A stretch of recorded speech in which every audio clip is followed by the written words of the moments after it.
As President Museveni constructs his cabinet for the 2026-2031 term, the political grapevine is buzzing with radical shifts.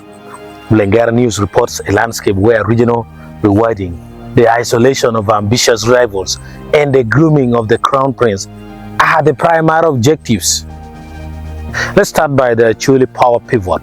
Dollo and Norbert, the spotlight is firmly on Uganda, specifically the Acholi sub-region, as the president looks to fill the void left by the late Jacob Olanya and maintain a grip on the north. For Dollo, the vice president prospect is considered for this big man. The ex-chief justice is being seriously considered for the position of vice president.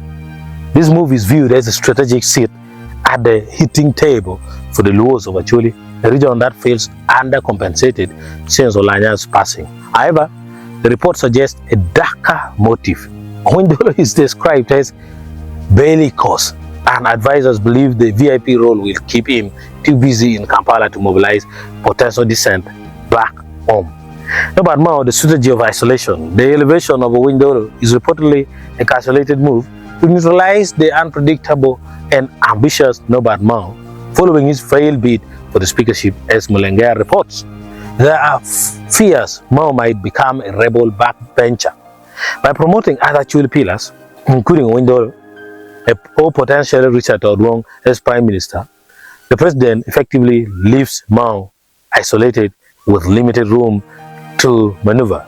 There comes Aber, Lillian, a rising star and pillar of the PLU, Patriotic League of Uganda. Aber is tipped for a full cabinet position. This marks a generational shift, as veterans like Beatrice Anywa are expected to be relegated to the role of senior presidential advisor, SPA. Wow.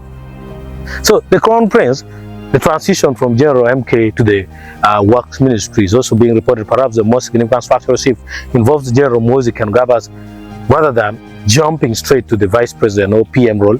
Advisors suggest a gradual evolution into civilian governance.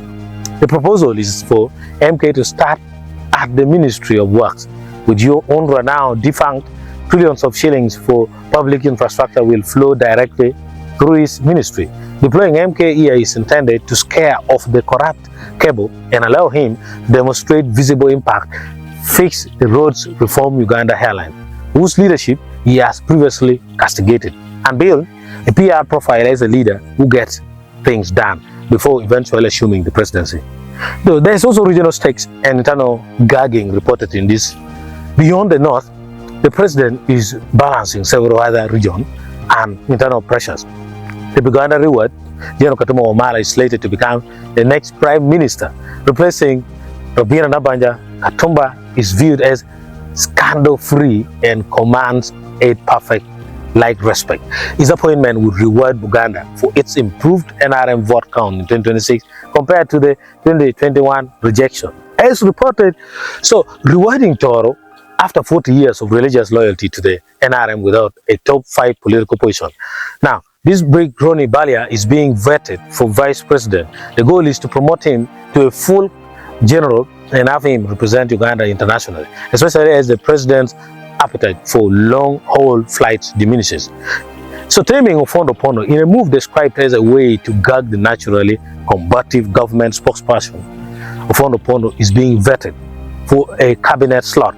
This is intended to prevent him from becoming a rebel MP and to ensure his deep institutional memory remains within the executive's control.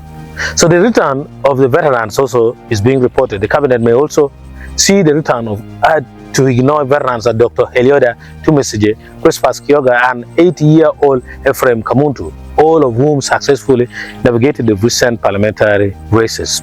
In conclusion, the Mulengera report paints a picture of a president who is meticulously eating through his opposition by co-opting them into the cabinet, whether it's silencing Ofondo Pondo, isolating Norbert Mao, or giving General MK a high-stakes test run at the Works Ministry.